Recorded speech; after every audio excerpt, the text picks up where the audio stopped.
We are excited to have two speakers with us. We're going to speak about schooling for Latinx students. So I will go ahead and introduce our first speaker, who is Dr. Cristóbal Rodríguez, Associate Professor. He's currently in his 5th year in Educational Leadership and Policy Studies, and he is the Director of Graduate Studies in the School of Education at Howard University in Washington, D.C. Prior to residing at Howard, Dr. Rodríguez served 5 years at New Mexico State University as an assistant professor of educational leadership and administration. Dr. Rodríguez received his PhD in educational policy and planning at the University of Texas, Austin in 2009. Being born and raised in the Texas borderlands of El Paso under hardworking immigrant parents from Mexico, and studying in Germany as a U.S. Congress German Bundestag scholar, has shaped the worldviews and research of Dr. Rodríguez.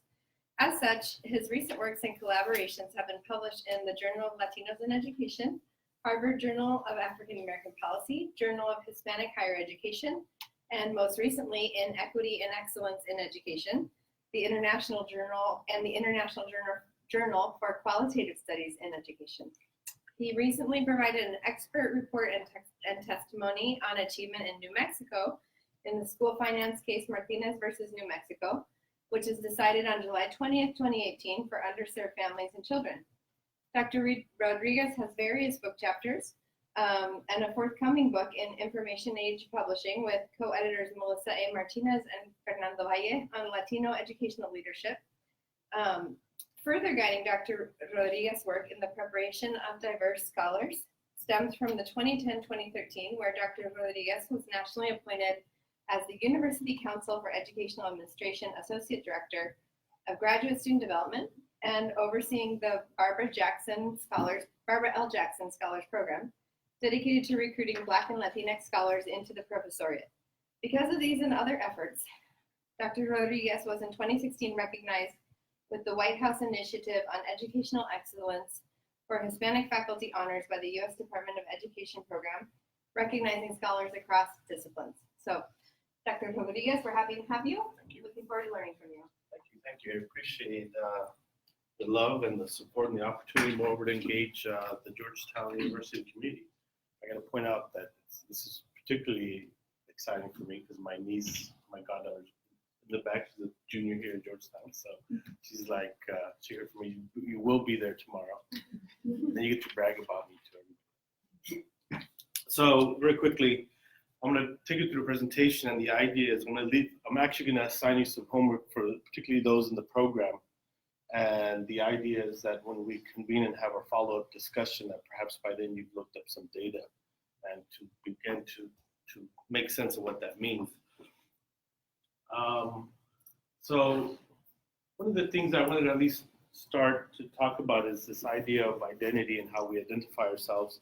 If you ask me how I self-identify, I will say I'm Chicano. And part of it is because there's a level of political and cultural consciousness, and as well as acknowledging our afro-mestizaje, meaning that we have a level of indigenous African and European ancestry mixed in our roots. And there's something about that idea and that brings power to how we then identify ourselves. And it goes away from the tradition of what we have been named by the government. It's a very Eurocentric term, or hyphenated Americans. And I will say that I do have colleagues, though, that will say, that they're part of the Chicanx community and how they refer to these gender-neutral concepts within the Latinx community. And so I wanted to just put this out there to start us off. And moreover, if you're really interested in racial formation, my own kind of understanding is uses Omi Wadat's concepts of how racial formation over time is really based on the distribution and control of power and wealth. When we look at the history of race policy as early on as the initial recognitions of the Americas, you'll see some concepts and explanations that will then begin to shape how we see even race today and how we use it. So I at least wanted to start us off with that.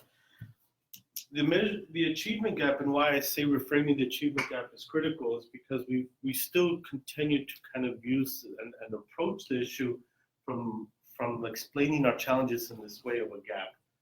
And what happens, unfortunately, when we use these gaps, we use achievement scores, gift and talent placement, grade retention, flunking, dropouts as opposed to pushouts. We use still SAT scores, matriculation in college, who's enrolling, or the college going rates, college graduation, GRE scores. All of these, at the end of the day, really begin to play a role in explaining, and it's a very prevalent concept of the issues in education. And what the problem with it, it becomes very deficit in our approach when we explain that the issues are based on these gaps. Because who do we really blame in that process? So one of the things that I wanted to kind of begin to introduce to you all a little bit is this idea of how we begin to reframe the gap. And I've used a lot of Richard Valencia's work. Richard Valencia, in fact, wrote a really neat book. Was the American Education Research Association Book of the Year in 2011. That was titled, and this is an important book for you all to take note of. It's called Dismantling Deficit Thinking. Dismantling Contemporary Deficit Thinking. And the idea is when we look at some of our challenges in our communities, and people ask me often, what do you Dr. Rodríguez, what do you think explains these challenges? Like, number one, we have to get away from deficit thinking concepts. And it's not just prevalent in what informs policy and practice, it's prevalent in our own communities as well, as to when we explain why we have these issues, we're quick to blame children, we're quick to blame parents, and it becomes very problematic. So you have this kind of idea that when we get to reframe it, we start from acknowledging that we still use deficit thinking language, we use asterisk, we use culture of poverty. We still use IQ kind of concepts, but we need to start moving in this other direction that moves us down a little bit further down to looking at, well, how about systemic inequality, for example? That really what it is an opportunity gap, and really that the system at the end of the day is failing children. And that begins to flip the narrative a bit. The whole reason why I decided to get a PhD in education policy is from directing a federal grant where I worked in tribal communities and migrant communities in Mexico and realized that our children were straight up being set up to fail. And I knew that in policy, that's where our biggest fight and struggle was. If we can change the system in policy, perhaps our children had a better opportunity to find the success. Again, the system was failing our children. So that's where I want to push us on. What is equity? I want to start by recognizing that equity by far, even though is the current buzzword, largely because of ESSA, we're pushing districts to develop and states to develop equity plans, but it by far is not a new concept. Lyndon Baines Johnson on the campus of Howard University in 1965 in his commencement speech, to fulfill these rights, says, quote, "You do not take a person who for years has been hobbled by chains and liberate him, bring him up to the starting line of a race, and then say, you are free to compete with all the others, and still justly believe that you have been completely fair. Thus, it is not enough to just open the gates of opportunity. All our citizens must have the ability to walk through those gates." If you really want to actually listen to the speech, you can look it up. It's actually, you can find a wonderful YouTube video with him walking out of our founder's library. And it's a really powerful speech. It's not the only powerful thing he says in the speech, but I wanted to focus on this because it begins to acknowledge that this push for equity has been there from the beginning. And he says in his speech, we're not even started yet to the challenges that we have to essentially begin to recognize. And so it's worth seeing the speech, but I wanted to start with that point that it by far is not a new concept. But more specifically, one of the things I do want to recognize is what we mean, how do we actually define equity? And so I like to borrow on Bull's definition of vertical equity more specifically. And this is out of a book that was written by Rodríguez and Roll and looks at school finance concepts. And the idea here is to recognize that it's not just merely this idea of leveling the playing field, but rather vertical equity, this is going to be really important, is a reflection of unique needs, demands, and approaches for diverse populations that requires unique and greater resources in order to achieve an equality of outcomes that lead to equal opportunities towards college access, success, career readiness, and overall a participatory citizenship. That is the kind of equity we should be striving for. Because there's a lot of concepts out there that say, well, we have a funding formula that follows a child, and so we have an equal formula. That's some concept, that's equity. That is not. There's been a few efforts in the past several years to really push for concepts of equity and what that means, particularly educationally. And I want to start by this important report for each and every child, a strategy for education, equity, and excellence by the Congressional Charter Federal Advisory to U.S. Department of Education, which really begins to highlight, yes, the finance system creates an assumption that when we have a formula that assumes that we have this horizontal equity, so we're good.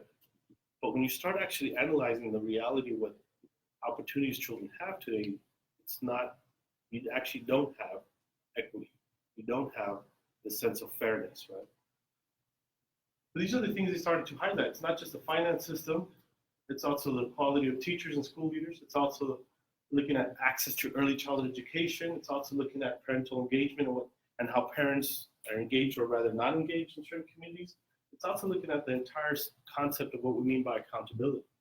And that accountability concept is going to really be important when I bring up ESSA a little bit later, because it also has created a kind of a challenge as to how we have returned to a sense of state rights and having a say-so of what accountability should be on a state-by-state basis.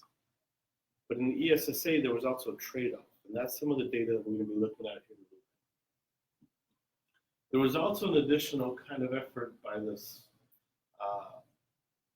the Office of Civil Rights of the U.S. Department of Education, and this is worth noting because it begins to push districts and schools to say, you need to start looking at data that is accessible, and you need to start responding to what the evidence speaks to. And moreover, it was also a critical point that that data be publicly accessible. So these are some of the things that, again, similar to the previous report, that essentially demanded schools and districts and educational leaders to need to begin to address these challenges in their communities. One of the things I often come up against is teacher inequities. When I look at a lot of our data sets, when I engage communities or districts, teacher inequities by far is our greatest challenge. Not just from this idea that there's a difference in preparation and quality. For the Teach for America model, while it is supplying teachers to a district that sometimes is to hire 500 teachers a year, or there's one district not too far from here that has to hire 1,000 teachers a year, and the Teach for America says we can at least supply you with 25% of those teachers. It's great. None of our universities produce the numbers to actually contribute to that need, for one. So it contributes also to teacher shortages, but it also undermines quality preparation, and preparation of educators matters. That is critically important. But then that contributes to the inequity. Also, this idea of solutions and policies of alternative licensure has also created another inequity. Then there's also challenges of cultural mismatch.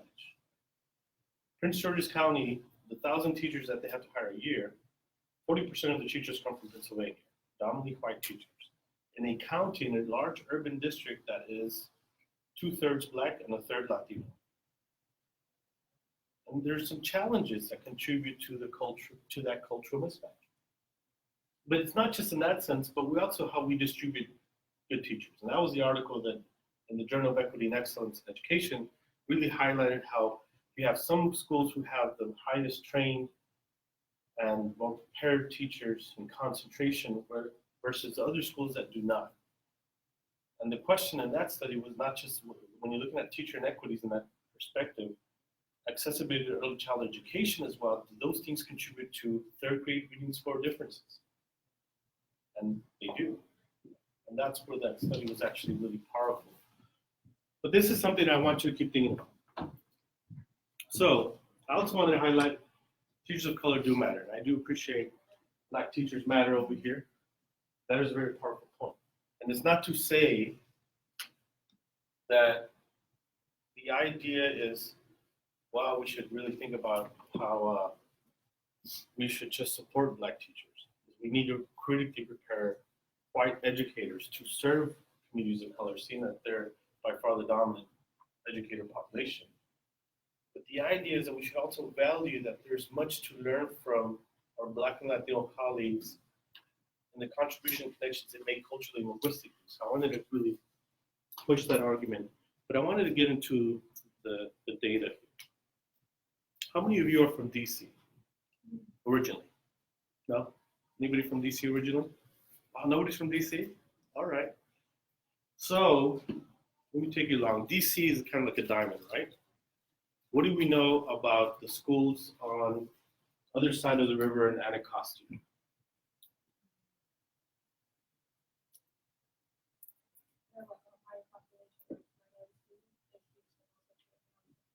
Predominantly Black students, a reduced large population. What do we know about schools and communities just north of here over by American University? They're predominantly white and higher income. More affluent, predominantly white. Now in DC, I wanted to start talking about this idea of feeder patterns and this idea of equity, right? Callie Miller, Kramer Middle School are on the other side of the river. 455 students, 251 students. This school here is right by American University, Deal Middle School. And you see about 46% white student population, 30% Black student population, and 12.6% Latino population. Why do you think that's more diverse? I mean, it is, the communities and the homes there are predominantly white, but it's pretty diverse school enrollment. And mind you that there's 1,340 students at that middle school. So what do you think's happening? Oh, here in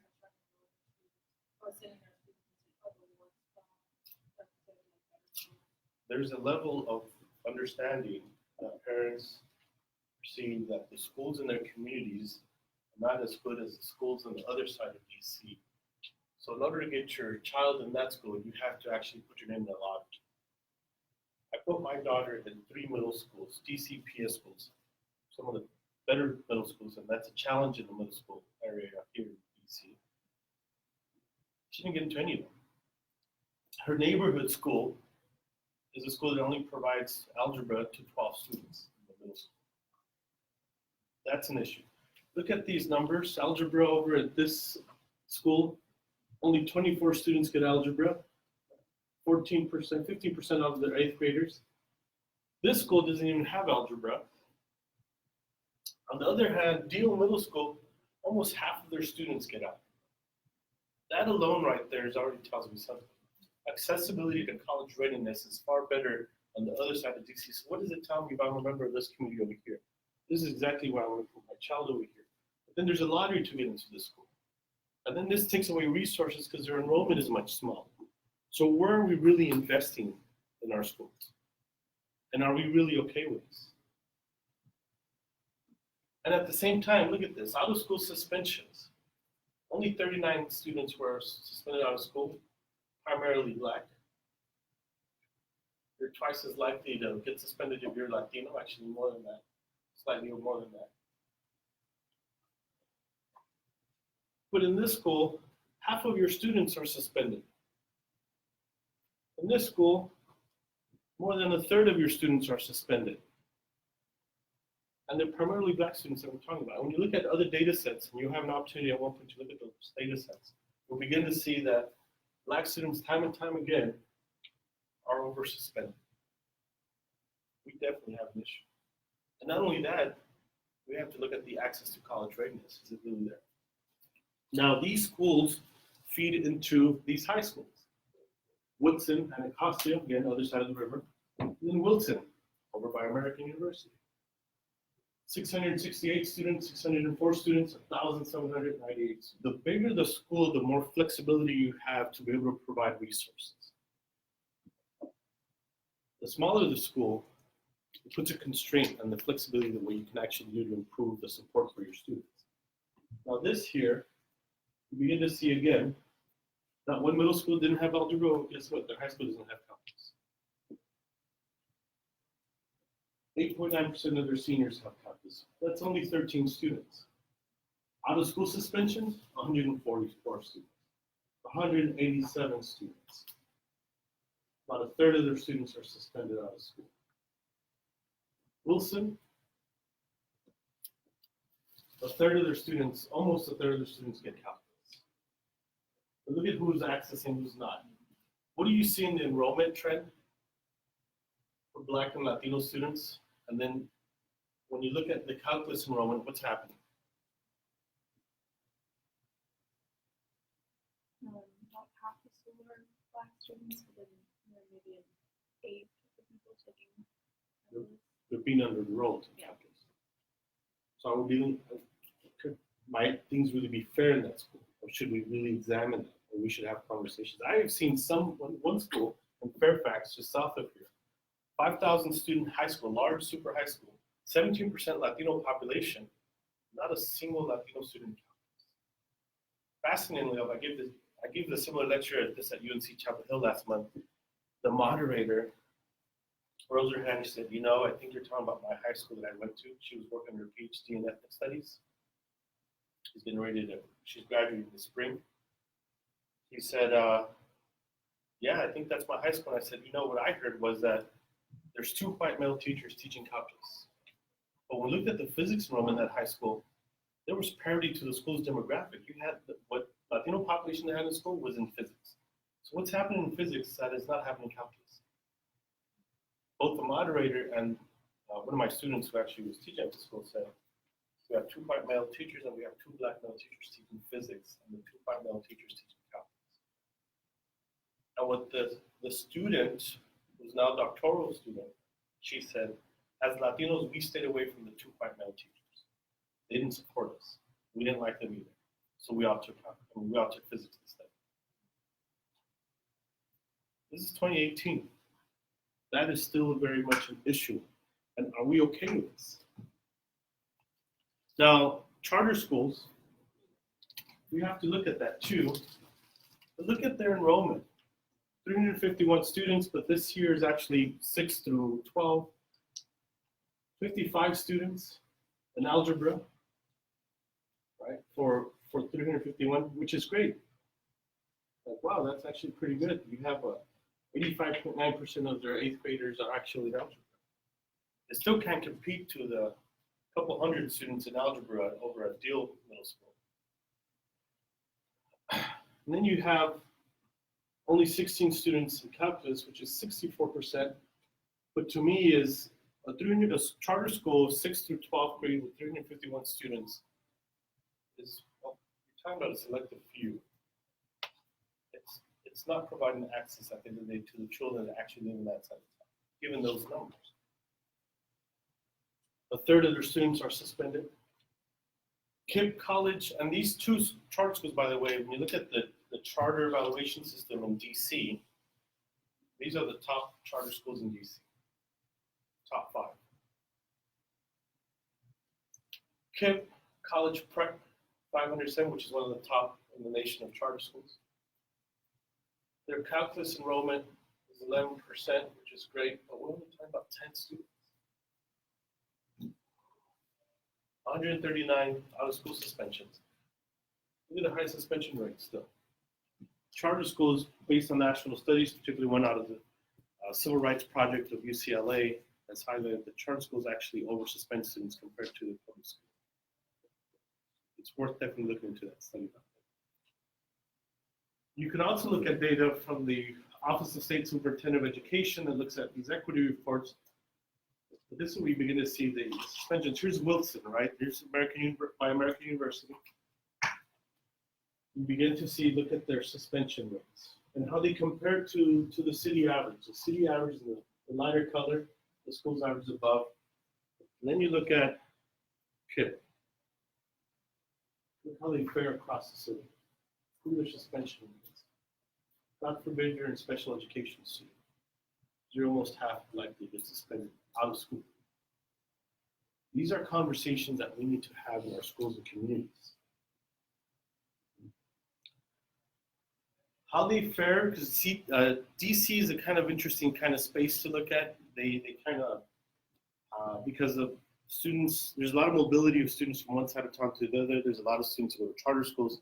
So it's sometimes a little bit tricky to peg down concepts of space and community students who go to the schools in their schools, go to their schools around their neighborhood. But I've also looked at other districts, and you begin to see similar trends across the nation. So I wanted to also highlight, say, for example, in Georgia, anybody from Georgia? Cobb County, Campbell High School. Here's what I would consider an average school that's highly segregated. 2,600 students, the high school, 32% Latino population, 43% Black population. Calculus enrollment, Latino students are under-enrolled in calculus, Black students are over-enrolled, and I see that a lot. You can go to Montgomery County, you can go to Fairfax County, you can go north up the coast, south up the coast, and go west.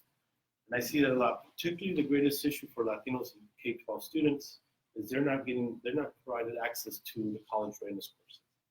Black students, however, are being out-suspended 2-3 times over the rest of the group of students. So we definitely have an issue. SAT enrollment, you see the differences in the percentages and out-of-school suspensions again. In some cases, I've seen extreme cases all over the place. Now the data set that you'll have the opportunity to play with that as your homework assignment for our conversation for those in policy, you'll be able to access this type of information. Begin to also look at what else is going on here. First year teachers in this school, almost 10% of their teachers are first years. So what do we know about first year teacher rates? What does that tell us about this condition of the school? Sorry? Repeat that again? It's a high turnover rate, which says what about the school? There's instability, there's possibly other challenges in their achievement. So turnover rate is an indicator. This first year rate is definitely worth looking into. They also have a second year teacher rate. A good average is about 5%.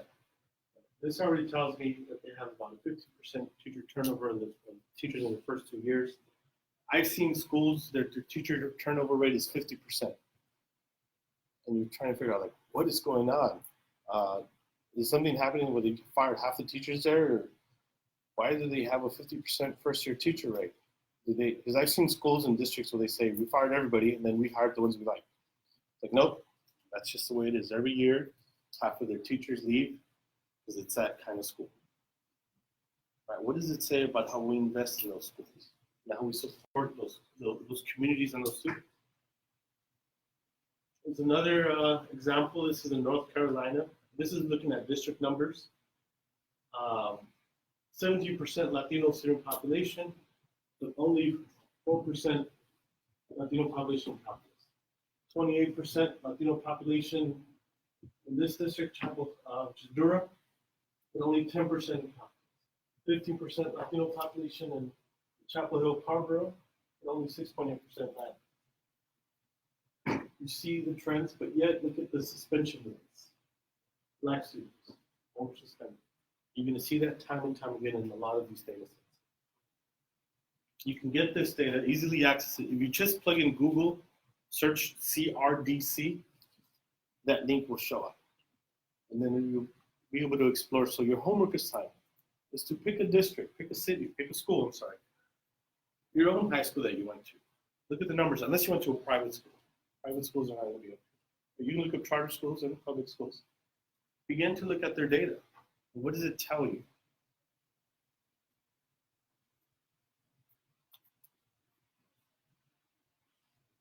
More importantly, and I'm going to set up Dr. Irizarry for this. What do you do with that data? Yes? We'll be able to look up our high schools in that website you just gave us. Yeah. So if you go to that website, Again, all you have to do is look up if you plug in CRDC. Eventually, it's a U.S. Department of Education website, and it's under the Office of Civil Rights. In there, once you put you'll plug in school data. Plug in school data, and then you can begin to play with the look up schools that way. You can plug in. You put in the first name of the high school. You can put in the district name you want, and then 2015 was already selected for you for 2015-2016 data set. Then you also select the state, which state is going to be. You want to narrow it down that way. And then there's another tab you can pick districts, so you can pull that district data as well specifically. Thank you. So that's going to be your homework assignment. When you get a chance, we'll have a conversation a little bit later. I'm going to be curious as to what you all think about what you see in the data. How you interpret it? Yes. I just had a question because my interest is particularly in disability education. I was fascinated by the school that you talked about that had 75% of Latinx students in physics and not in algebra. And you had mentioned earlier push-out versus dropout. I wanted to know if you knew anything about the number of students from minority populations that are also being shoved into special ed and therefore definitely not receiving algebra or physics or other things, because I'm super interested in the intersection of disability and race and gender, et cetera. And a lot of the students that I work with often, and it happened to me, they're told, you can't take algebra, you have to take an easier math class. You can't take physics, so we're putting you in astronomy. Do you know anything about that? It is very much an issue, and you can definitely look up at numerous research articles that really begin to highlight the issue of overdiagnosis into special education services, particularly for Black and Latino males. And often what you see is this idea that there is a learning disability. And so then they're put into this pathway into special education. And it's definitely very limiting at the end of the day. There's also a history of that. Children, Latino children, till not too long ago, just because they spoke a different language, were being diagnosed as retarded. The history of the IQ testing itself is problematic because it actually was used historically to also limit who gets access to what. One of the first scholars who actually began to say, hey, wait a minute, how in the world are you going to do a culturally and linguistically biased IQ exam on children who speak Spanish, to only classify them as retarded, and then put them down this pathway that provides them of their opportunity. And so that was work early on in the 1930s by George I. Sanchez, who is known now as the father of Chicano psychology. He's also kind of become the father of bilingual education. He also has done some fascinating advocacy work through the 30s, 40s, and 50s. And so George A. Sanchez is kind of a legacy in our community. We began to challenge the system. We began to really shift it up to say, we need to have a different system that essentially doesn't behave the way it does. And so the good question to follow up and dig into is to, what are the systems in place that essentially creates a condition that is limiting and overdiagnosing Black and Latino males for the most part? And there's a lot of good work in that. And there will be some special education data you can dig into the CRDC data set. I wanted to, I know people are running out of time here.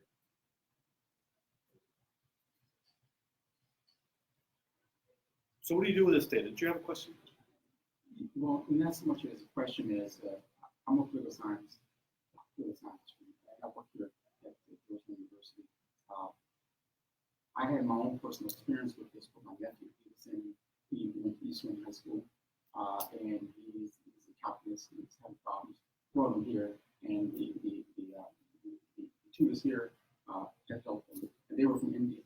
Perfect, excellent, and he brought his grade up to a B, and I had to shadow him in his class. And his teacher, when I came up, when I met his teacher, she was very, very hostile towards me, number one. And I knew the principal of the school, and she was, I think she was there for maybe 1 year, maybe 2. And she was very hostile towards me right from the beginning. And I saw it coming, very slowly, and I was able to get into the class. And she was, she asked me a series of questions. She kept me out of it. White female. She kept me out of the class and for 20 minutes. She came in and she came out and asked me a series of questions. And then she suggested maybe I didn't know math, and didn't know what's going on. And then once I told her, well, I know a little bit of something, then she suggested maybe I teach the class, you know. And then I was like, I don't want your job. It was one of those type of banters that went back and forth. I knew where it was going. And I, again, pretty cool, came into the classroom, and it went well. And there were only 5 students there, and my nephew was the only black male. It was a calculus class. And the way she conducted herself in that class that day, said everything in his eyes. He looked back at me, and she would ask him questions, she would interact with him, she would do many things. And he looked at me and said, what did you say to her? She's never did this throughout the semester. She never came to ask me anything. She never even spoke to me. She never told me to come up to the board. She never did anything to engage me into the class, let alone told me the right answer. Yeah. And what it reminded me was that this happened maybe about 2 years ago. Art Duncan was the Obama's Secretary of Education. He had a symposium here, and he called education the human rights issue, because they did a study. The study was, if you gave blacks the same money to go to white school, would it change the numbers? No. If you gave them the same program, the teachers, everything, if you include them in everything, would it change the score? No. The question was, why not? Very simple. No matter what you see, teaching is objective. But if you cannot relate to the student, they can tell you can't touch them. You don't really mean what you're giving. And they can sense that. And so, and I had this, and I understand what you're saying. It's just personally, I had it involved with in my life with my nephews and my nieces. And it deals with that, since education is very objective, you cannot change the value. So that Someone else who's teaching. I mean, they may have the qualification to teach, but not the value. So when I started earlier about the idea that our greatest challenge is that deficit thinking, it informs practice or informs policy. It's the dominant assumptions that are right now forming how we see education. And then especially in policy, we don't kind of shift that conversation. We're going to believe that, going back to the article that I was referring to earlier, it sounds great. We need to make sure that 3rd graders can read proficiently, because we know prison populations based on those literacy rates. It's a big hype. It's a problematic hype. It's a false hype. But if we're not changing the systemic inequities that already lead to 3rd grade reading levels, such as access to early child education or access to good teachers or critically prepared teachers, and guess what? Of course we're going to have those differences. And who are we going to really hold back by such policies? And moreover, who are we going to put into a position that they're going to be pushed out from their educational opportunity, wants to be 16, 17 and be a freshman in high school, when the system has already contributed to essentially blaming them for not having the right teachers, blaming them for not having access to early child education? That's what you see playing out. And those are current policies being pushed across the U.S. So that's the conversation that you all have to continue. Now, you can't do this work on your own. And these are the final 2 points that I'll make. Partnerships. So some great bright spots that you need to look at, to begin to look at. Great partnership considerations. You don't want to be moving advocacy on your own as an individual, much less as an educator. You have to figure out how to systemically move the ball forward. So it's worth looking into. But you also kind of have to be mindful of the politics around equity. You're shifting the status quo. Remember, power, wealth. There's a wonderful article by Whiteness as Property by Cheryl Harris. It's out of a legal journal, written in 1993, I believe. Worth reading. But it begins to say that education, access to education, healthcare, employment, housing is perceived as those are all concepts of property, right? That gives us access to our future wealth, our potential wealth. And so when you have policies that limit those things, it's a threat. It's deemed as a threat. That's what shapes a lot of the discourse in politics currently. So in education, when you're trying to talk about equity, guess what? It's going to perceive as like, look, this is why you have a lot of folks who say, look, my property tax value, we pay all this money, and we don't think that our 1%, even though it's, say, $1 million in taxes, we think our 1% is better than the 1% for the poor who only have $100 off of their tax value, or $1,000 rather. but everybody's paid 1%. That's what the tax system says. But people will say, my 1% is better than your 1%. We pay $1 million in taxes versus your $1,000. And it becomes an issue of how that then shapes policy. And it becomes an issue as to how people then perceive what the fix is for policy issues. So you have to also be mindful when you're talking about equity, think about the politics and how they carry you from district, state, and federal policy as well. And you will have to think about students, parents, staff, faculty, administrators, etc., or the different constituents that you need to work with regarding this conversation. I'm going to finish there so I can give enough time to Dr. Irizarry to tell us more into concepts of advocacy and what you do with this, and moreover, concepts of YPAR. We'll follow up with a conversation and questions after.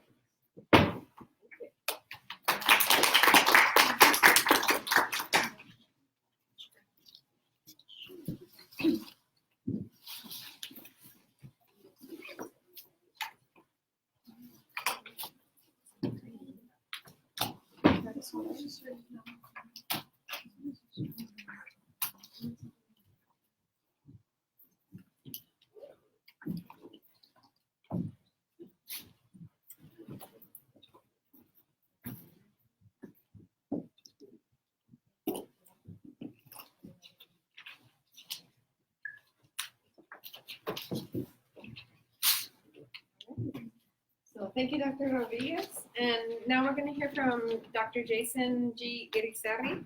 He's an associate professor at the University of Connecticut with faculty appointments in the Department of Education and Leadership and El Instituto, Institute for Latino, Caribbean, and Latin American Studies. Prior to returning to UConn, where he was a member of the faculty from 2006 to 2013, Dr. Irizarry was the director of urban education and an associate professor in the College of Education at the University of Massachusetts Amherst. He has taught undergraduate and graduate courses in multicultural education, culturally responsive curriculum development, urban education, and participatory action research. His research focuses on urban teacher recruitment, preparation, and retention with an emphasis on increasing the number of teachers of color, culturally responsive pedagogy, youth participatory action research, and Latinx students in U.S. schools. A central focus of his work involves promoting the academic achievement of youth in urban schools by addressing issues associated with educator preparation. Manuscripts documenting the findings of his research have been published in a variety of journals in the field, including Teachers College Record, American Educational Research Journal, Educational Leadership, Education and Urban Society, Multicultural Perspectives, and the Journal of Latinos in Education, Teaching and Teacher Education, and the Centro Journal of Puerto Rican Studies, and others appearing as chapters in various books. He is the author of the award-winning book, The Latinization of U.S. Schools, Successful Teaching and Learning in Shifting Cultural Contexts, published by Paradigm in 2011. And he is the co-editor of Diaspora Studies in Education, Towards a Framework for Understanding the Educational Experiences of Transnational Communities. So thanks for being here, Dr. Irizarry, and we're looking forward to hearing from you. Thank you for the invitation. How are you all doing this morning? All right, so I'm going to jam in about like an hour and a half worth of stuff in about 35 minutes. So feel free to jump in, ask me to slow down, clarify, the whole bit. So as was noted earlier, a lot of this stuff, if you don't catch it in the presentation, is included in this book. Unique feature of the book is I co-authored 6 of the 9 chapters with students from, high school students from the Youth Participatory Action Research Collaborative. So this particular presentation draws from data that also was collected after the book. So it draws from 2 projects. And so and how many of you, anybody here want to be an academic, want to go work in higher ed? Couple? All right. So when I first got into education, I got into education because I had a passion to really try to serve my community in that platform. I had witnessed firsthand what Jonathan Kozol described in 1992 as the savage inequalities of urban education. And I thought I could, bring something to bear to try to remedy some of those inequalities. And so I go teach in New York City, got my butt handed to me. We'd like to think we're a lot better than we were, but it was really difficult work, go on to graduate school, et cetera. I figured more degrees, right, would help me make the type of change. And what I noticed is the further up the academic ladder I went, the more disconnected you get from the communities you intended to serve in the first place.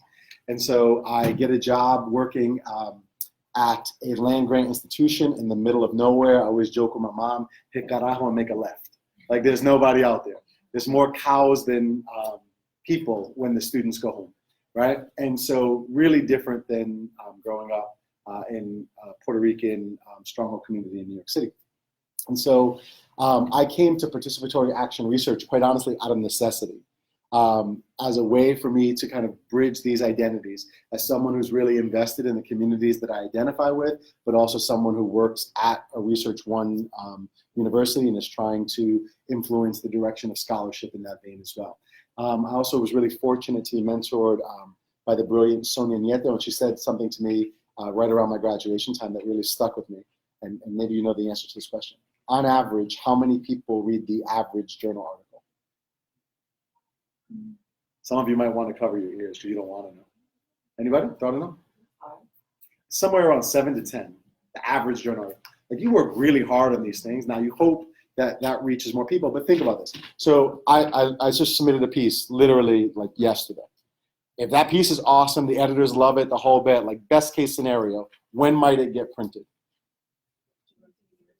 Like 18 months if I'm lucky, like depending on the journal. Some have backlogs, like if they love it. So then I gotta hope it gets published in whatever, 18, 24 months, and then somebody stumbles on it and chooses to do something with it, right? Important work, I don't want to diminish it, but probably not the best way to change the lived conditions right now, the material conditions that young people are dealing with and grappling with every day. And so what PAR offers is an opportunity to intervene in the present.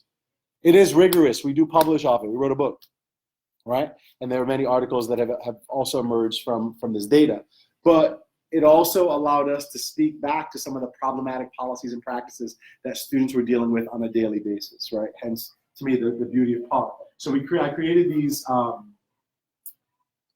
research collaboratives that consisted of students, myself, and typically 1 or 2 graduate students. The first I dubbed Project Fuerte, Future Urban Educators Conducting Research to Transform Teacher Education.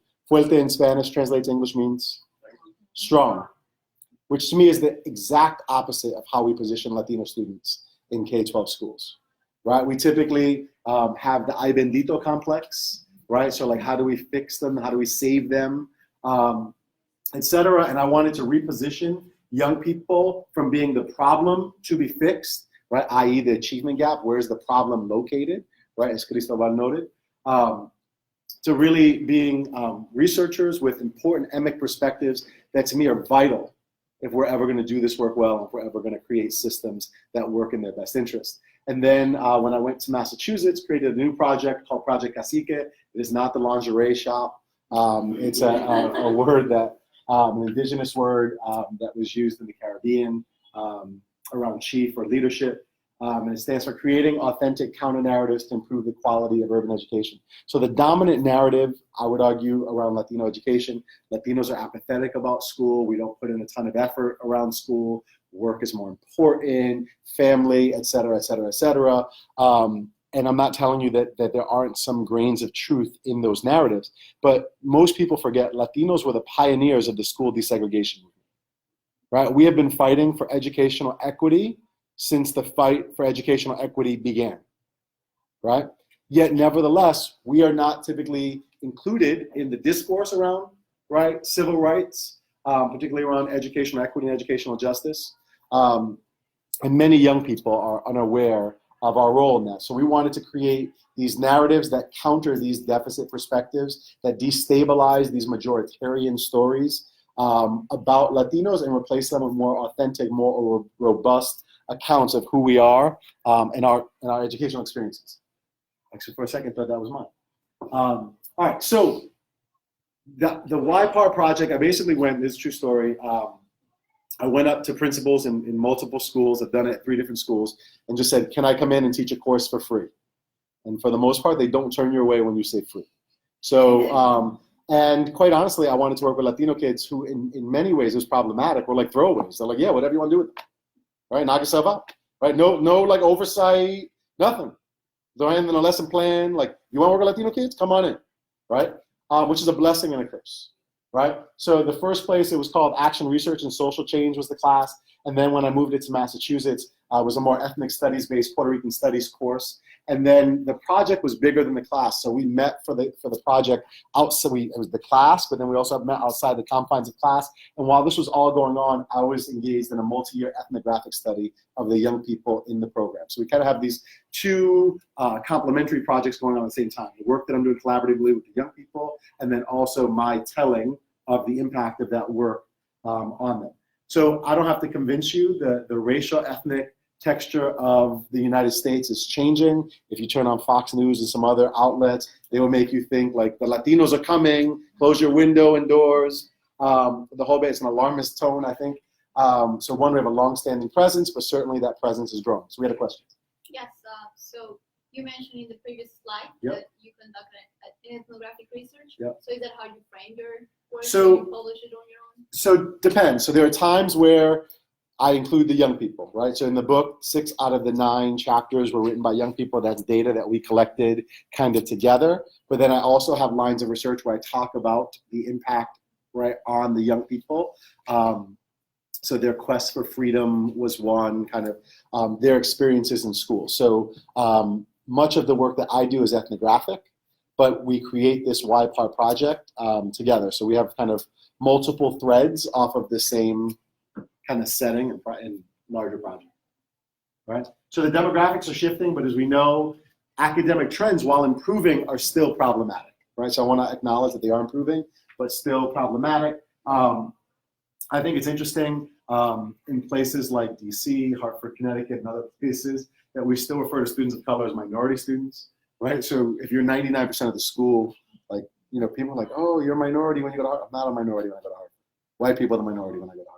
And students of color are actually the majority in US schools. So then in the schooling context, students of color are not a minority at all, right? And Latinos are the largest oxymoronic minority. So my work really exists at the convergence of these two trends, that we have this increasing population, but we still have these really troubling academic outcomes, right? And so just to kind of give you a backdrop, and I start the book with the story of Taina. So I walk in, I had done the project in one school and then moved it to another. So it turned out to be a pilot project. I didn't intend it to be that, but it really taught me a lot about moving forward with YPAR and how to navigate that. And I'll talk a little bit more about that in the workshop piece. So I had felt some success. I worked with like 7 students. All 7 had gone to college, and I don't take credit for that, but helped them navigate that. One came to the University of Connecticut on a scholarship. We had presented our work at different regional conferences, and it was a really positive experience for myself, for the students, et cetera. And so I'm showing slides to the new group. I'm doing this recruiting thing. I had approximately 24 Latino students initially in the group that were put into the class without even knowing themselves, right? Which is typically how this works in schools that are largely dysfunctional. And so I'm going on and on about the project, and I see that I was losing one of the girls. And I don't know if you've ever been teaching your butt off, but like students just kind of check out. So she's like sucking her teeth, the neck, all of that. So I stopped, right? I'm a good teacher. I said, mi amor, what's wrong? And she was like real snotty. Don't you know? I was like, know what? She goes, we're not smart. Latinos are not smart, right? And I kind of blew her off. I was like, you passed smart years ago. You're brilliant. Don't let anybody ever tell you you're not smart. And I got back to my PowerPoint as quickly as I could, because that's what I feel comfortable, right? What she wants to talk about is messy stuff, right? Not even a minute later, she interjects again. She goes, Mister, we're not smart. And the entire class of 23 other Latinos, so 24 Latino students, they all came to her defense to argue against me, a Latino with a doctorate, that Latinos are intellectually inferior to white people. Think about how strongly you must believe in something when in the face of someone who counteracts that belief, you assert your own intellectual inferiority. Right? And this is not the deep South. This is the deep North. Right? Connecticut's the second most segregated state in America after Alabama. Right? We don't think about where the model for Jim Crow segregation came from. We oftentimes think of the Ivy League and the Northeast as a liberal bastion, right? But there's severe segregation that goes on there. So I just want you to kind of hear the impact of her schooling experiences. What do you think you're good at school?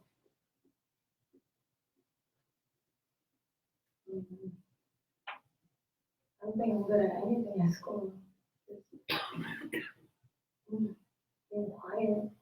The only thing she can come up with is, I'm good at being quiet. Right? That is not what we want young people to leave school with. Right? She was on what Martin Haberman referred to as the contract, and some of you might know about the contract. Basically, there was an implicit understanding between the majority of Latino students and their teachers. If you don't give me a hard time, I won't give you a hard time. We'll get through this just fine. Right? But who gets screwed in that one? Right? Literally, they had a teacher make a deal with them. If they did 15 minutes worth of work, they could have the rest of the class period to watch television. Right? This would never go in suburban schools. Right? So what do these young people want us to know? And I'm going to kind of fly through some of this stuff and hopefully have time to get into more depth in our smaller breakout conversation afterwards. So I organized the presentation. I organized the book around refranes. Anybody familiar with refranes or dichos? So they are kind of Spanish language proverbs that are used to pass information down generation to generation. And I did this really deliberately. One, I wanted to bring more of my Latino identity to my academic writing. I think we need to decolonize academic writing, right? I could do a whole nother talk on that. But, right, for me, it was really important to bring those identities to bear in a way to honor the legacy of education in our community, right? So generationally, these have been methods that families have used to pass down important information. I'll give you an example of one. So my grandmother raised me, and I was a kid who always like rushed through my homework, right, as quickly as I could, and I just happened to have a kid who does that and drives me nuts, right? And so I would hand it into the teacher, and it would be all jacked up, and oftentimes the teacher would make me do what? Redo it. And my grandmother would always say, "El vago trabaja dos veces." The lazy person has to work twice as hard. It took me a while to learn that lesson. My freshman in high school still hasn't learned it. But we're working.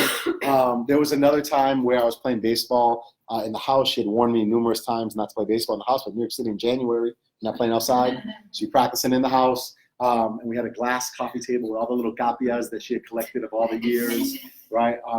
And so I hit the baseball up in the air. When I missed it, broke the table. So I go downstairs, I meet her outside. She's grocery shopping. I meet her outside. So I was like, I meet her outside. She can't beat me too bad, right? So I run outside. I was like, Ma, I broke the table. And I remember she was with her friends, and she whispered in my ear. She said, "El que no coge consejo nunca llega viejo." He who does not heed advice will never make it to old age. That is a threat for your ass. I could have called DSS, right? But anyway, so my grandmother wasn't the most educated person, although I think she's brilliant. And one of the smartest people that I've ever interacted with in my life. She was a balanced bilingual. I can only hope to be one. Really phenomenal woman. But anyway, I wanted to honor that legacy. I wanted to show readers, and particularly teachers who are not familiar with this community, that we have a history of educating our own, right? And so schools should tap into those histories. So I thought it could be a teaching tool. And then I was also looking for a Latino-centric analytical framework to talk about this work. So the first, con un dedo no se tapa el sol, with one finger you cannot cover the sun, right?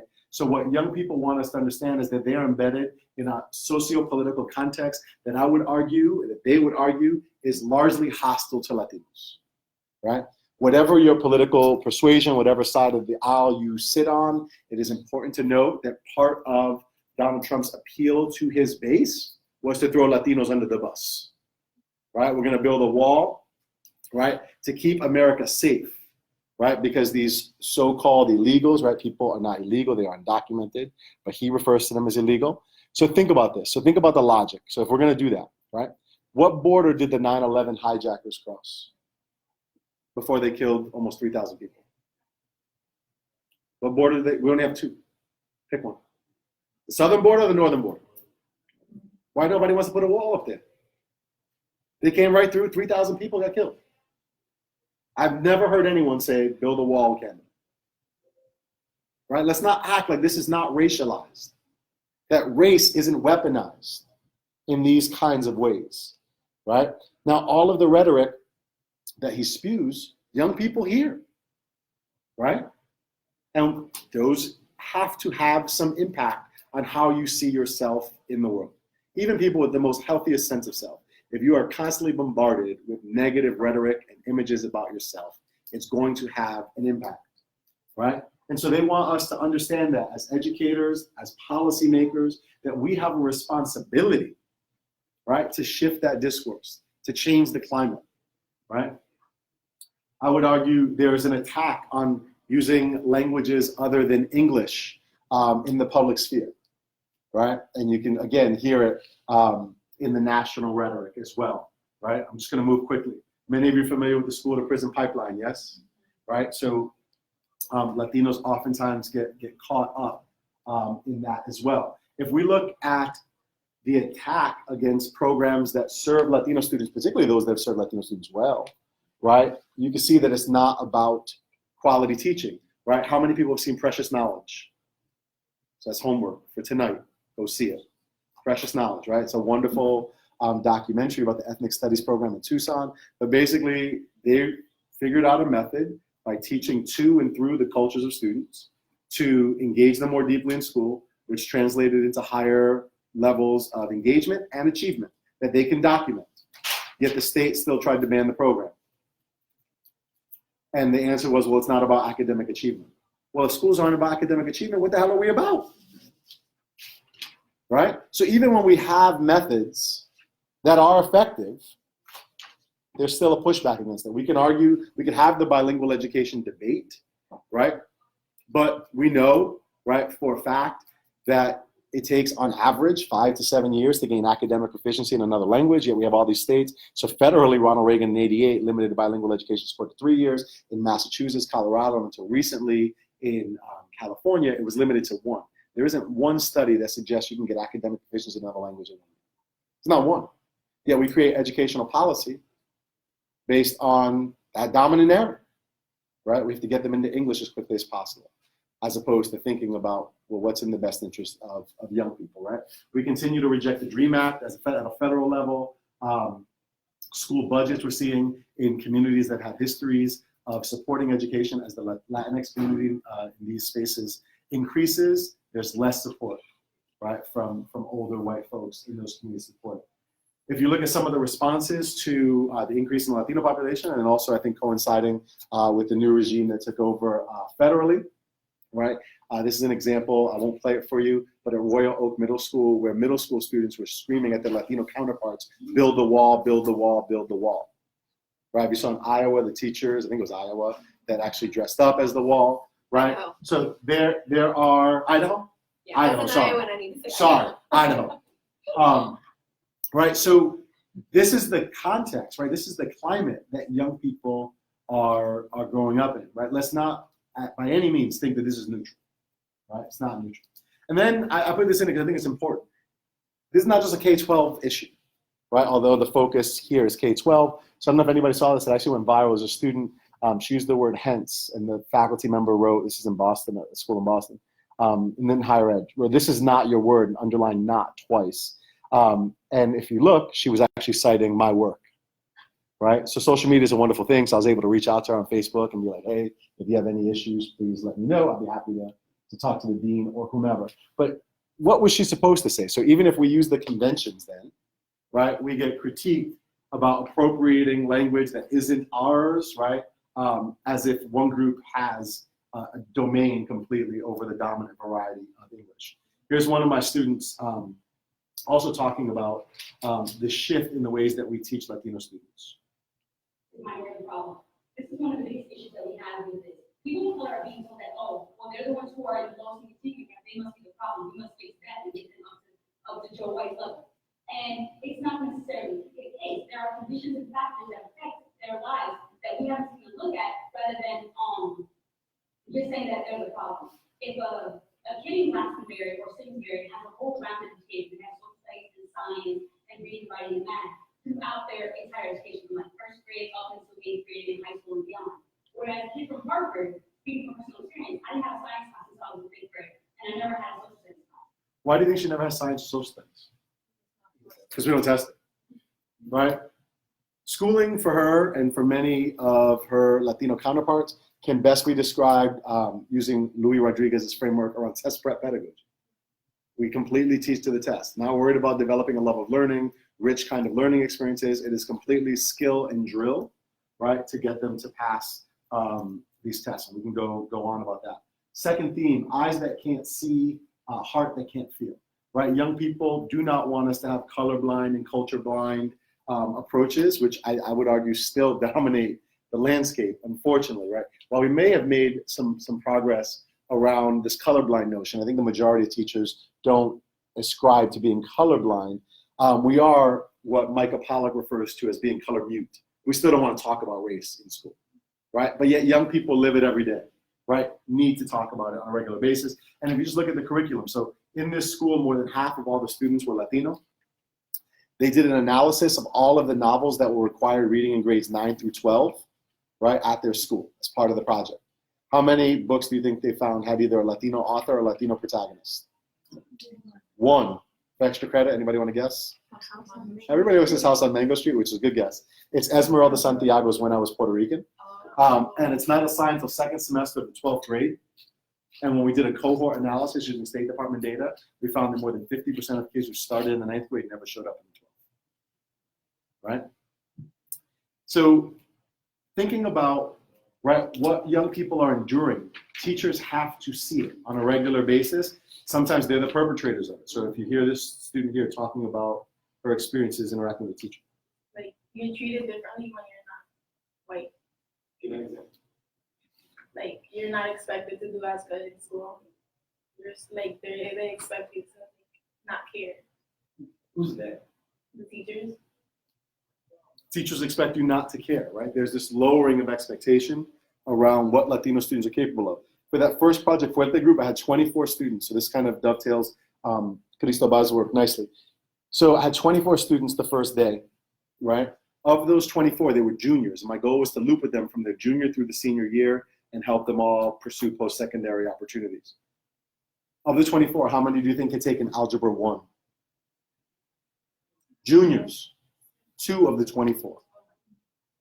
As juniors, most of y'all probably got Algebra 1 and possibly 2 in middle school, right? So who has access to algebra? I don't want to take the presentation a different route, but algebra, Bob Moses of the Algebra Project, right, says it's a civil rights issue. It's a gateway course. You're not eligible to apply for any school in America if you haven't completed the algebra sequence. All of these kids had college aspirations, every single one. Aspirations were not low, right? Access was low. They had no idea that they were not on a track to be able to go to college, right? For the majority of these students, best case scenario is to go to a community college and pay for courses that will not transfer, right? The remedial courses they needed that they didn't get in high school. And the crazy thing about it is many Latino students do it. They do it, which shows you they're not apathetic about education, right? But yet doesn't necessarily dismantle this counter narrative. I'm gonna save this later. It's a little video that my students made as part of the project. So here's another student talking about teachers' kind of complicit role in supporting a climate that's hostile to Latinos and other students of color. How is racism manifested in the curriculum? They're interviewing each other. Because in our area, most kids are Black and Latino, and inside the classes, kids don't learn anything about their culture, but focus to learn about the culture that doesn't belong to them, which is whites. During our game versus Westside, up in Amherst, He's a basketball player. we face a lot of racism from the other players and their audience. For example, their audience kept calling our players niggers. They kept saying that we didn't know who our fathers were. They kept telling us that their parents' taxes paid for our uniforms. And that really hurt us because I'm pretty sure a lot of adults heard them say that and nobody interceded. So think about that. They get hurled these racial epithets, these horrible stereotypes, right, to play a basketball game. Right? This is what they endure, and no one said a word. And this is not an anomaly, right? It's not an anomaly, right? So here, he who sows the wind is going to reap the whirlwind, right? So if we continue to do the same thing and expect a different outcome, that's the definition of insanity, yet we continue to do that, right? So I could do a whole presentation. These are just some of the horrible things that my students were told, right? This is my country. When you come here, you need to speak English. By the way, this kid's Puerto Rican. So he's a U.S. citizen by birth, although somebody needs to remind the president that they are U.S. citizens by birth when it comes to supporting them post-hurricane. Don't worry, he probably doesn't speak English anyway. When a teacher was kind of having an interaction with another student, broke that to comment on the student standing there. You're not going to mount anything, just leave. Now, and the last one, I'm actually going to tell you the story really quickly. So I had a student, Reinaldo, who co-authored the Color of School Discipline chapter with me in the book. And he came from Puerto Rico as, I believe, a 14-year-old and was in the process of learning English, could carry conversations, etc. He was really worried he had to do this project with a paper and a presentation. Presenting for a lot of people, right, causes angst, but presenting in another language is particularly hard. And so I speak Spanish. I can have a conversation with anyone here in Spanish, but I do not have an academic proficiency in Spanish. And so we get subsidized to go travel, right, to conferences. And there was a conference in Puerto Rico. So I was like, I'm going to La Tierra Maternal. The school's paying for it. Like, it's going to be hype. I'm going to present in Spanish. And I get there, and yo, I suck. Like, there's no other way to put it. I suck. So, like, I don't even know if I lasted, like, 3 minutes. Because, like, one, I speak fast, but not, like, how do you translate culturally sustaining pedagogies, critical race theory? Like, it just doesn't roll off the tongue for me, right, in Spanish. It doesn't. And finally, like, somebody was like, yo, just do it in English. Like, we'll translate. I was like, thank you, my people. I appreciate it, right? I might have been in Spanglish for, like, 5 minutes. Next thing you know, I was monolingual English speaker. It's really hard. And the more I stressed about it, the harder it became, right? And so I was like, wow, I'll practice with you. Don't worry about it the whole bit. I came after school. He practiced it, helped him with the paper. He was tight. So the day of the thing, as you know, like, I was excited. I called him up. I was like, yo, how'd you do? And he was like, she told me in front of the whole class, a fourth grader could have done better, right? He said, no me salieron la palabra. The words just wouldn't come out in English. And I really struggled and I got nervous. And I said, well, Pa, don't worry about it. Because even if she gave you a 0 on the presentation, I think the presentation was either 10 or 15%. I was like, you can still get a B+, 85 on the paper. He goes, I didn't give her the paper. I was like, what do you mean you didn't give her the paper? He goes, I'm not going to give her the chance to disrespect me again. And he threw it out. All right? This is the type of stuff that young people endure on their own, right? Oftentimes. And then we wonder why they're pushed out, right? Dropouts, as Tara Brown notes, are co-constructed, right? If schools were Shangri-La, kids wouldn't leave. Certainly they have some agency, right? But let's not act like schools aren't also creating a culture and climate to that. Another problematic policy, Spanish was banned in this school. Every day we listen to, like, the morning announcement, you don't even get a buenos dias, right? And it's more than 50% Latino. Spanish is banned. So why do you think teachers banned Spanish in this school? Because they couldn't understand it. They were worried that the kids were talking about them. So I'm presenting some of the data back to the teachers in this school, and I'm like, this is a problem. So one of the teachers raised their hand. She's like, I don't let them talk about Spanish. I don't let them speak Spanish in my classroom because they could be talking about me. And perhaps I'm a little bit indelicate. I was like, I'm going to save you the suspense. They are talking about you. And everybody's like, what? What? But follow the logic. Follow the logic. If banning a language is an appropriate response to stop teenagers from talking about you, you might want to ban English. Because right now, some monolingual English-speaking teenager is talking about you. That's what they do, right? They construct their identities in contrast to adults in authority. They push back. It's illogical that you would ban speaking, but we did. And then when we actually had a closer examination, we actually found that they were using Spanish in pedagogically sophisticated ways, helping young people understand vocabulary by using cognates, translating, instruction, right? And let's just go back. Basic learning theory, not crazy Latino ivory tower left theory. Basic learning theory. The most meaningful interaction happens teacher to student, student to student. Then we are severely compromising the education of our students by not allowing them to work collaboratively and drawing from all of the linguistic resources at their disposal, right? So here's a student talking about the penalty for speaking Spanish at the school.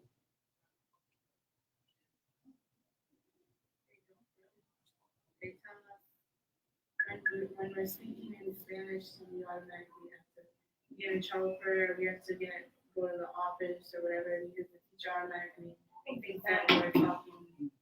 So you get sent to the offers an in-school suspension for speaking a language other than English, right?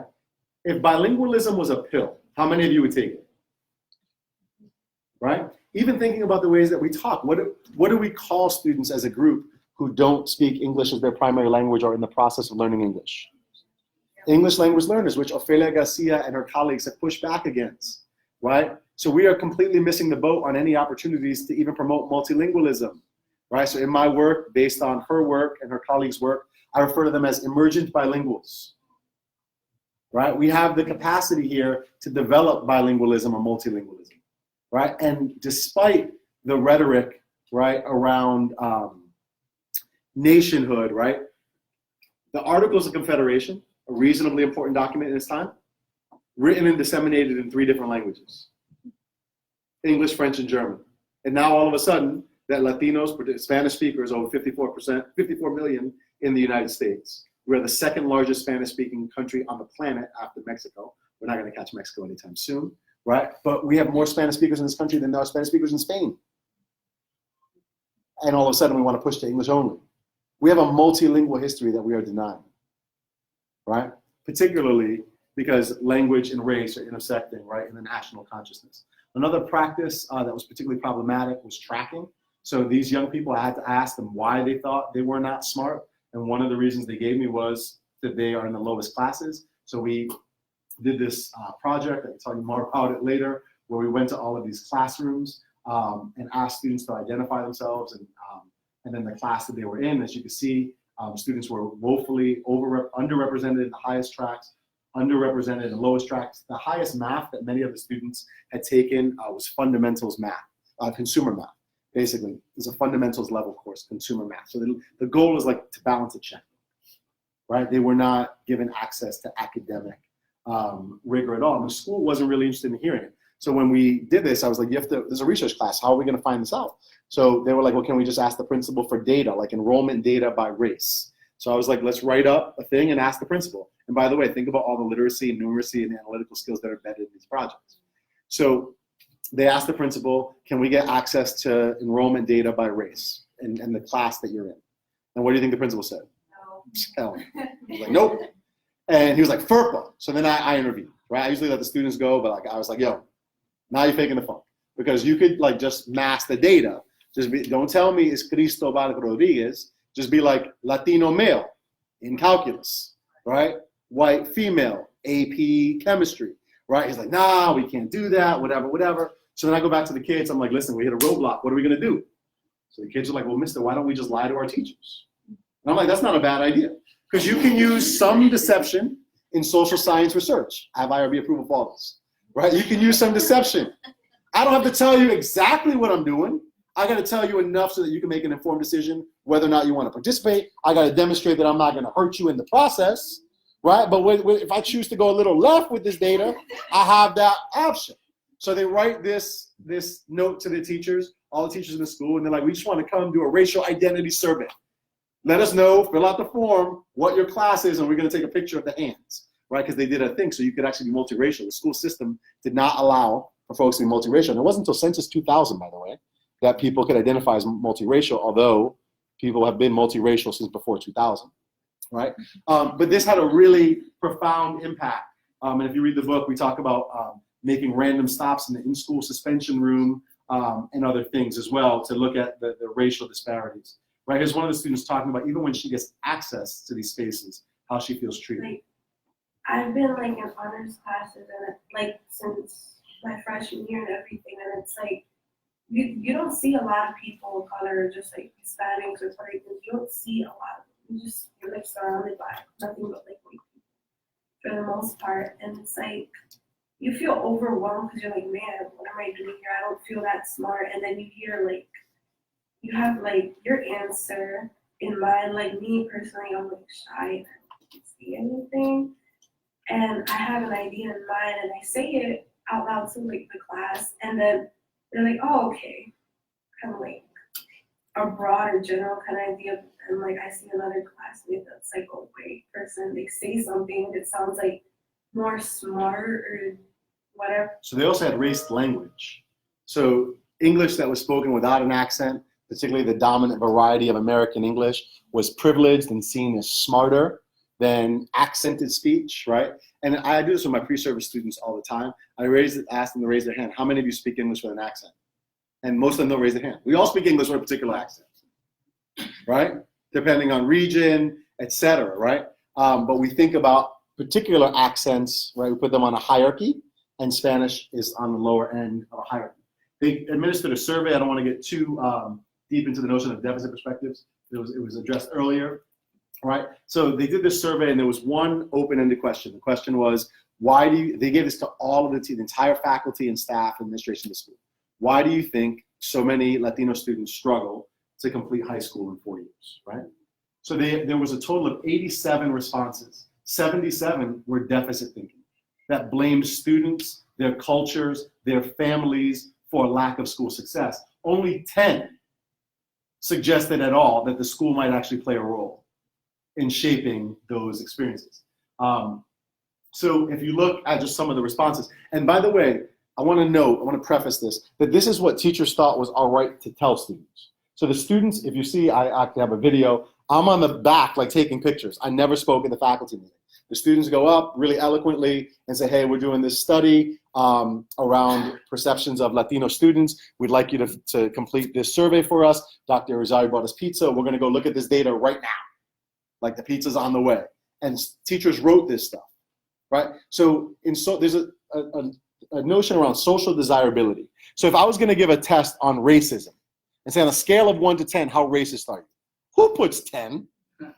He would be like 3, 3.5, right? Like, cause it's not, right? It's not popular. It's not acceptable to say those types of things, right? Although unfortunately it's becoming increasingly so, right? So this is what they thought was okay to say.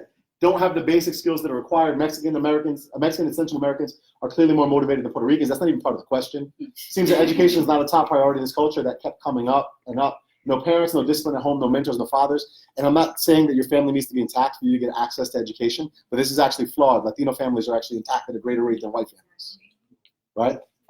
They look for handouts, not the fact that they're best helping hands at the end of their own arm. So we need a little writing lesson, but also think about what's implied. If you believe this about young people, you can't teach them. End of story, right? They don't come to high school prepared for high school. Many do not see academics as very importante, smacking the kids with their own language.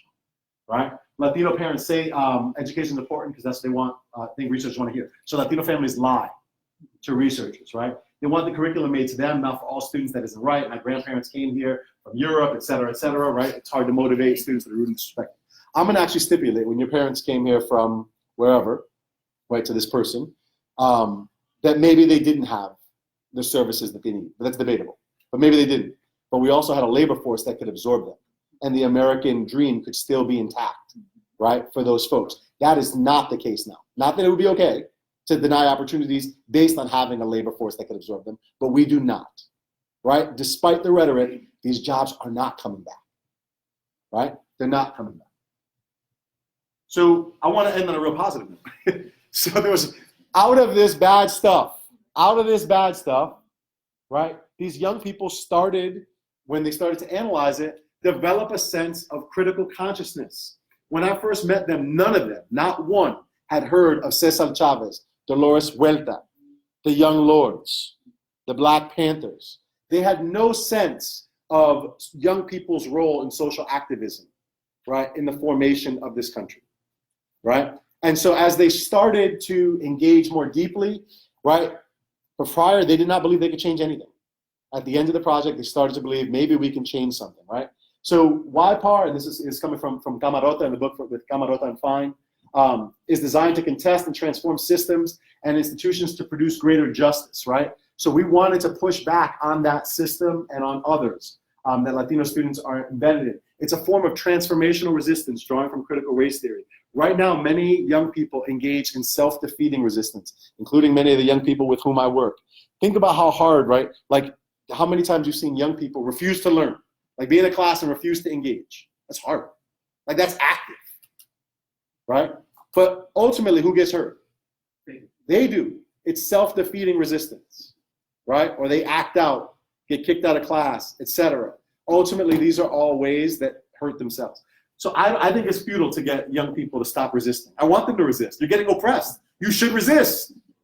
But let's resist in ways that transform ourselves and transform the system. And then finally, the conditions in which they are embedded, right? Again, pulling from Camarota, they are designed by people. And because they're designed by people, they can be challenged and they can be changed, right? And young people have to start to believe this. You can see here one of my students, it's made me want to say what's on my mind. It's made me think more clearly about situations that go on in my school. Before I was in this class, I didn't think nothing of the fact that I was getting taught less than other students. I knew it was there, but I wasn't really thinking. I never thought, oh, I can do something to change this, you know? Now that we're in this class, it dawns on me every single time that we've already started to change because people are talking. And then I typically try to end with one of my students talk. Throughout all this research, we learned that we could actually take this information and put our own spin on it and teach it to others. And through that, we learned that we can impart our own type of knowledge on people, and we can make a difference. You'll hear more in the workshop. But I want to end the last piece is a lot of this work. So, and I know that many of you are interested. You have PAR projects that you're doing. So, just kind of want to highlight some of the underpinnings of the work that I do with young people. So, I would argue all of our work should be rooted in what I refer to as body-based epistemologies and ontologies, ways of being and knowing that are informed by connection to and sustained immersion in the communities that we are serving. You do not have to racially match your students to do this work, okay? If we're waiting for racial matching, we'll be waiting a long time, right? So I do think, though, you need to be connected. I do think you need to be immersed. I do think you need to be engaged in mutually enriching relationships. The dominant mode of research is to go into these communities, take whatever information you need, run back to the ivory tower, publish it, all the benefits accrue to you. Maybe you give them like a Barnes & Noble gift certificate, right? But all of the benefits, getting jobs, promotion, tenure, speaking gigs, accrue one way. We have to think about how we do this work differently. So it's rooted in a respect for students' cultures and identities, right? It's based on historical and contemporary socio-political context in which the Latinx community is embedded. It acknowledges the pervasiveness of race and racialization in our lives and the lives of the participants. One of the things I cut out of here was all of my method slides, right? So really using CRT and Lat Crit to bring a lot of this stuff to the forefront. Not because I came in as a Lat Crit theorist or a CRT theorist, but because race is so pervasive in the lives of my students that I need a framework that helps them respond to that, right? It reflects researchers' sustained commitment and engagement with these communities. They understand the production of social inequalities as systemic, not just interpersonal. So it's not just individual teachers that oppress me. This system is flawed, right? The system is flawed. Understand their own work as political, that of transforming people, systems, and society. They respond to the racialized and class experiences of those that they serve, connect to the socio-political experiences of those communities. They have a more broad understanding of culture. So a lot of what we talk about in this class is culture certainly is shaped by race, ethnicity, but not limited to that, right? So there's urban youth culture, et cetera. My Latino students oftentimes draw from African-American language, right, to express themselves. I know some people might be sitting here going, when did African-Americans get their own language, right? It's a field that has been studied systematically by Aleem, Smitherman, and others, right? So they use, right, AAL in this multi-ethnic youth space. And if you want to know more about that, Django Paris has written quite extensively about that. And then they're cultural brokers, and they connect again with the sociocultural experiences of the community in their own practice. So I will leave it there, and then we'll go take some questions.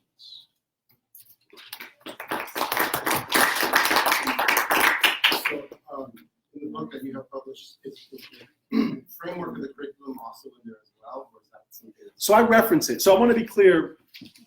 I've been really hesitant to do like a how-to, because I think like I don't believe in it.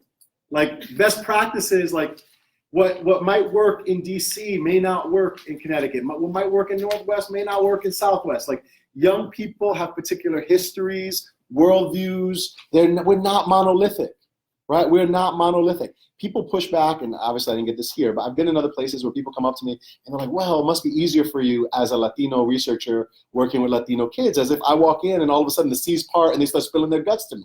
No, I have to develop trust the same way anybody would have to develop trust.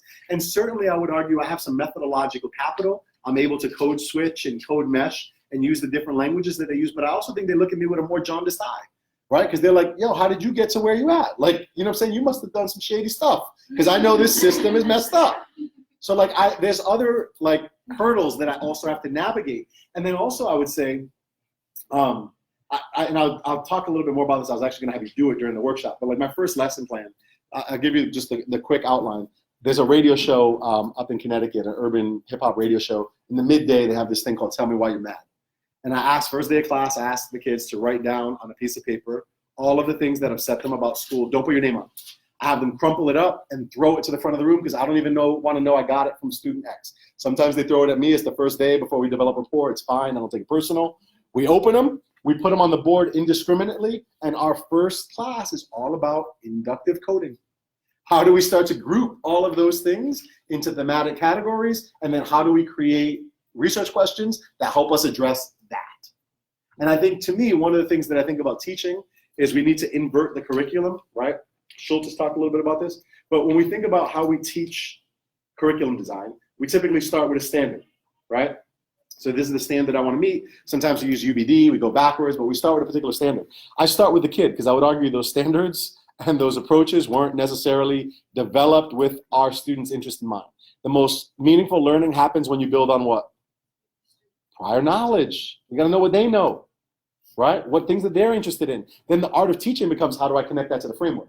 Because I want to be clear, anytime someone walks in my room, I could be like, hey, this is what I'm doing. And this is how it's connected, right? Anybody ever read any elementary, early childhood? Black Ants and Buddhists? Mary Cowie, put that on the reading list, right? She basically does par with like black ants and Buddhists, thinking critically and teaching differently in the primary grades. But basically she does like par with like first graders. Seriously, it's awesome. It's a great book. So she argues that just as, like, how many of you identify as under the umbrella of Christian? How many of you also identify with the Ku Klux Klan? The Ku Klux Klan is first, they identify themselves first and foremost as a Christian organization and use the same book, right, to justify discrimination, hatred, etc., that you use to justify the opposite. So she argues we need to have a biblical interpretation of the frameworks. So we have these frameworks and we need to be able to talk about how we hit them, but we don't have to do them in monolithic ways. So it's really diverse. But my first lesson plan really is rooted in the kids. Then everything else becomes, all right, what do we need to do to answer these questions? What are the experiences that I need to co-create with them to help them engage more deeply in the pursuit of knowledge in these ways? Did you get pushback from administrators about how it was aligned to the test and how? No, so thankfully, like, so one of the things is, one, I teach for free. So I'm like the definition of extra. I don't have, and I acknowledge I don't work under the same constraints as teachers who work there full time, et cetera, which gives me some latitude. So there is no test from, like, honestly, these kids were throwaways. One of the kids that I got, I swear, was walking with a guidance counselor by the window because he was in trouble and like they had nowhere to put him.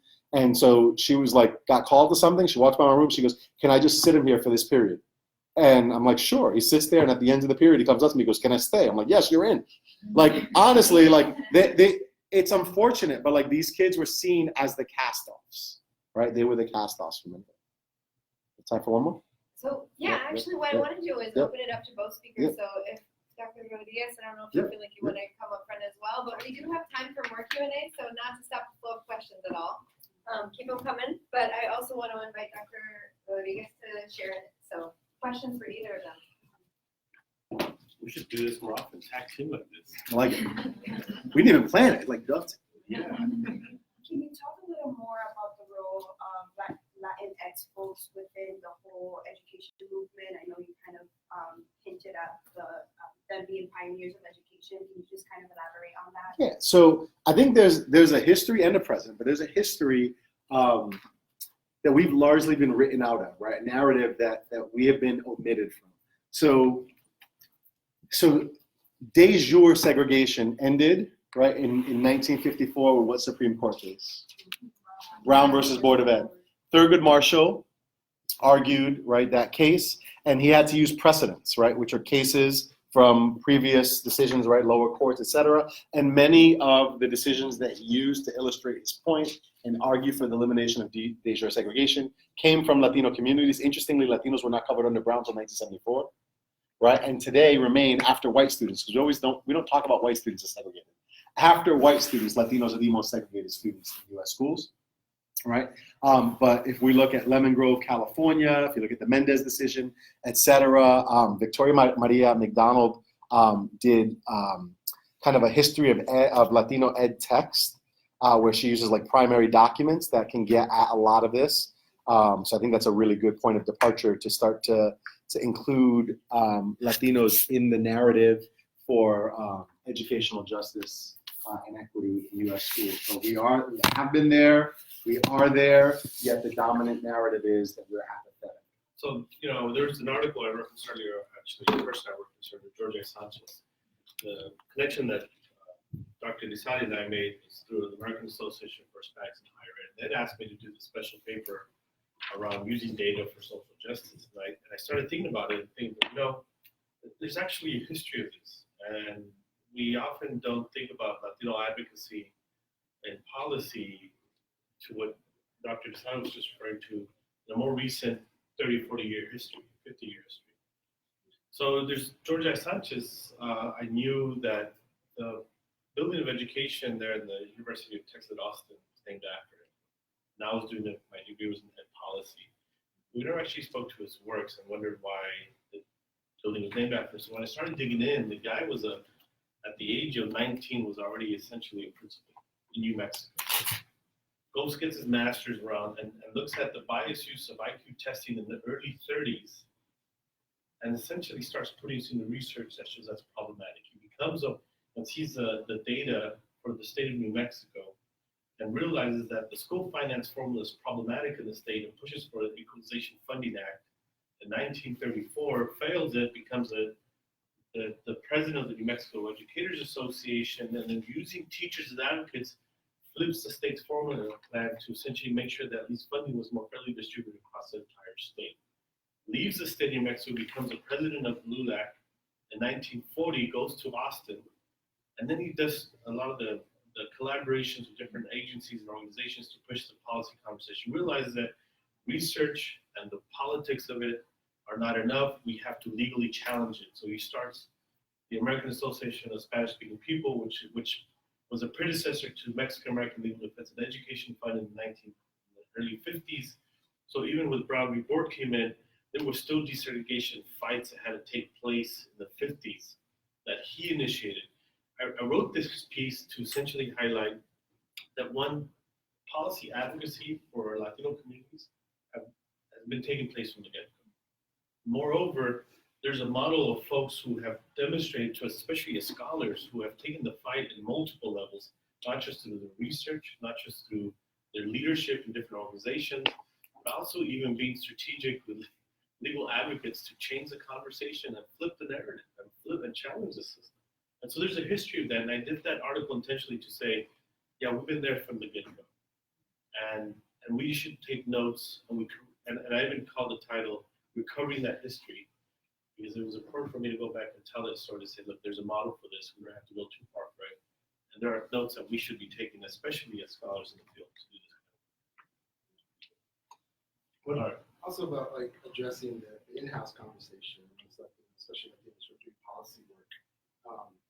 Being here in DC and having gone to things on the Hill and things like that, I just heard point blank, this funding or this program opportunity, what we're doing here is for Latinos who are first generation immigrants because they're more likely to do A, B, C, D, and go into universities and thrive. Whereas Latinos who are second, third, fourth generation American, they have identified then, they're a lost cause. And so it's counterintuitive, but that's what the data suggests, is that so new arrivals do better. Exactly, but then and this is Latinos talking with Latinos, policymakers, people in committees, people from the White House saying this, perpetuating this. And then so what happens into these third, fourth generation Latinos who are in these cycles of poverty?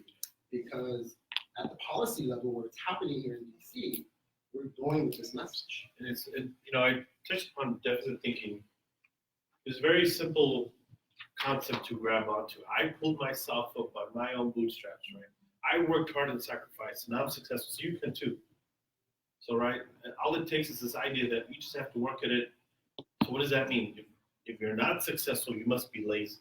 If you're not successful, it's your fault. If you're not successful, we're going to create punitive policies to push your success, right? To this idea that we're going to essentially blame you and even put you in the path where you're being pushed out. That definitely is an issue within our own communities, right? Because we bought into the idea, I did it, so can you, right? And we have to really have those conversations in our own communities. And some of us who would say, yeah, it's part of the dominant thinking, and it's also part of the characteristics of whiteness that is problematic. So it's also identifying those characteristics within ourselves. That is deficit. How do we counter challenge? I think actually here, and then back there. We actually have this is from the Facebook Live feed from Nadia. She wants you to expand a little bit more on the current role of the Latinx community in leading educational change, appreciating the historical background you provided. Also have some feedback that the questions from the audience aren't coming clear, so maybe if you respond to them, can you summarize the questions first? So there's two parts to that. Thank you. So, I mean, I think one of the things that comes to mind first, there are Latino advocacy groups that exist and that have existed, right? National Council, formerly called National Council de la Raza. And there are other policy machines that are working. I know within academic communities, the National Latino Education Research Agenda and Policy Project, which is located out of UT Austin, was previously run out of New York City, has brought a bunch of scholars together and put together really important lines of research to kind of shift the conversations around policy and practice. And there's some wonderful, really profound publications again that are out there and that continue to flood the field. So I think there are folks working on the ground, oftentimes in anonymity.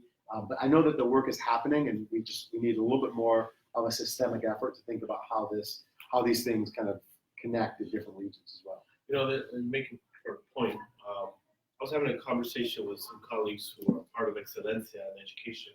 Their role is to actually do a lot of research efforts around Hispanic serving institutions. They're slowly expanding to also look at not just Hispanic serving institutions, but Latino students, Latinx students across higher ed. But we're having a conversation, and actually, you know, I started the conversation by saying, is it me, or is there actually a sense of missing advocacy when it comes to K-12 education for the Latino community in DC? And she said, no, it's not you, it is an issue. Even though we do have some organizations like Unidos, we do have organizations like ULAC who do some of it, they're not producing the research, and they're not a player in the conversation when it comes to K-12 education policy.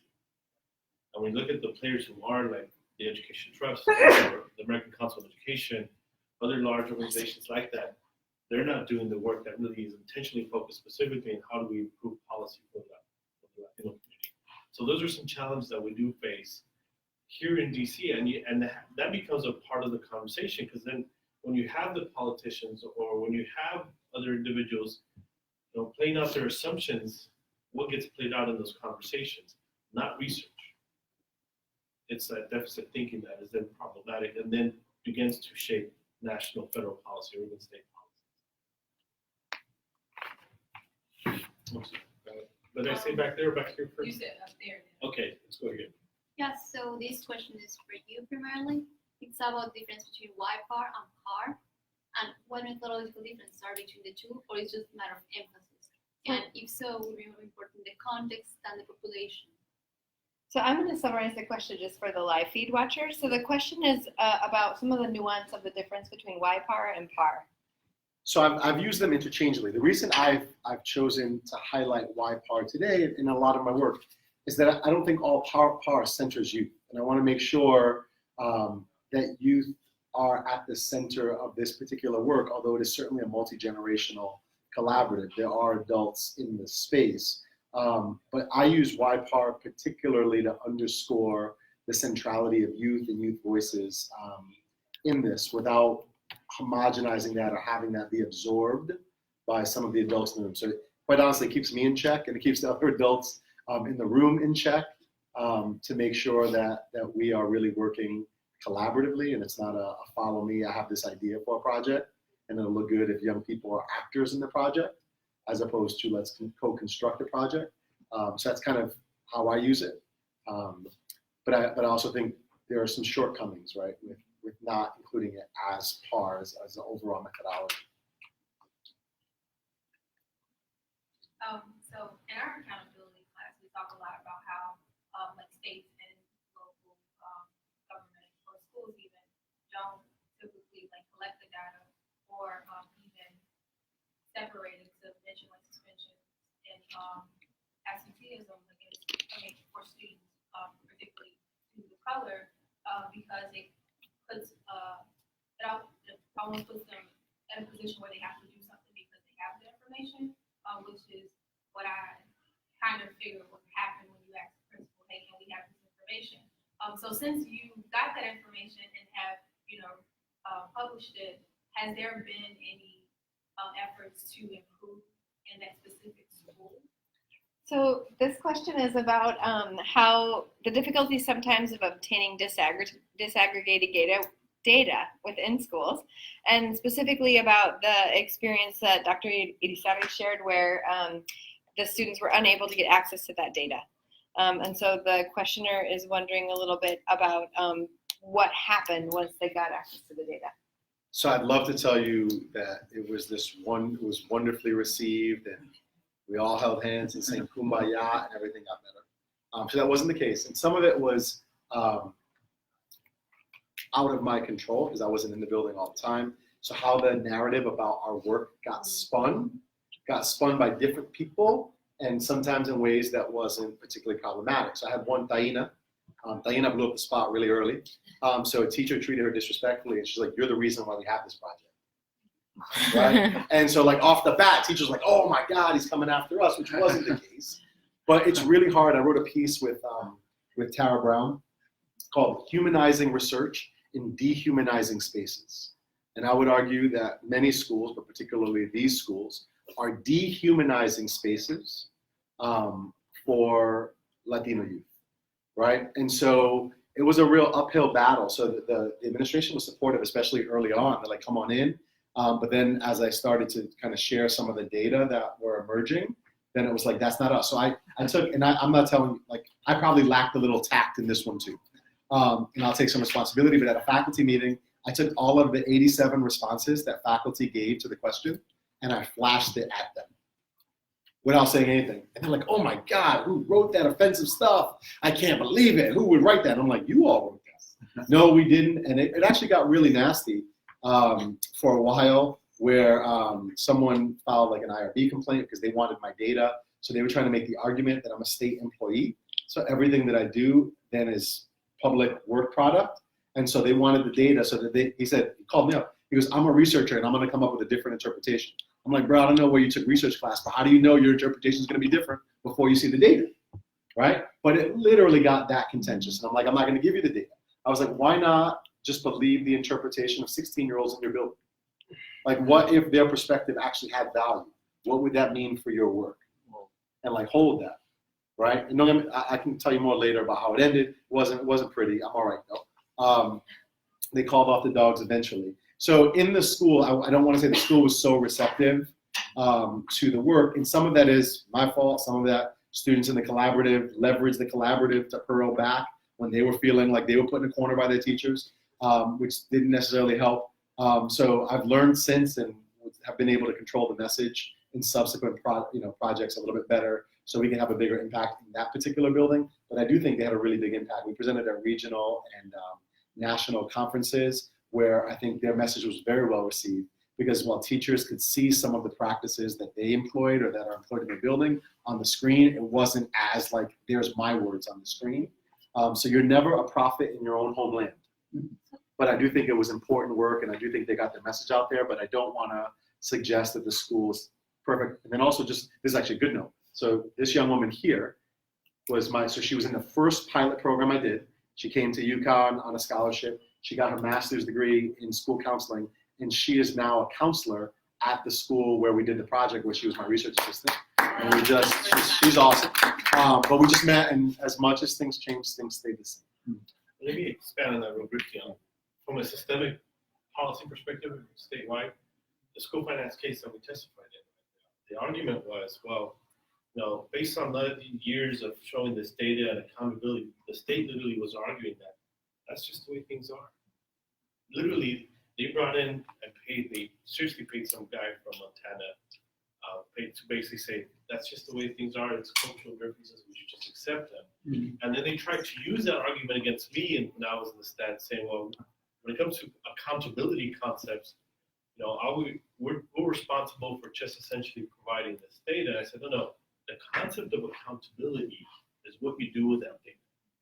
There's a level of responsibility that's publicly accessible, that now it's the community holding the system accountable and the state accountable to improving and addressing these gaps, right? I say that because when it comes to ESSA, that was a trade-off between a Democrat president, President Obama, and a Republican Congress.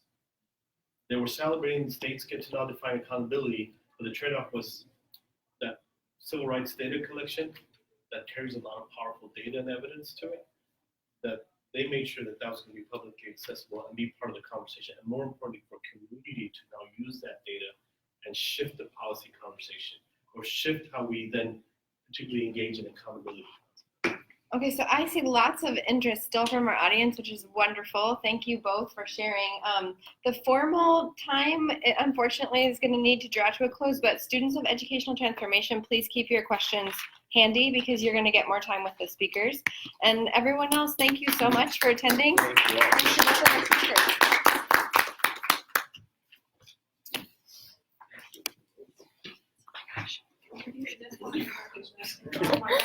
We don't know how.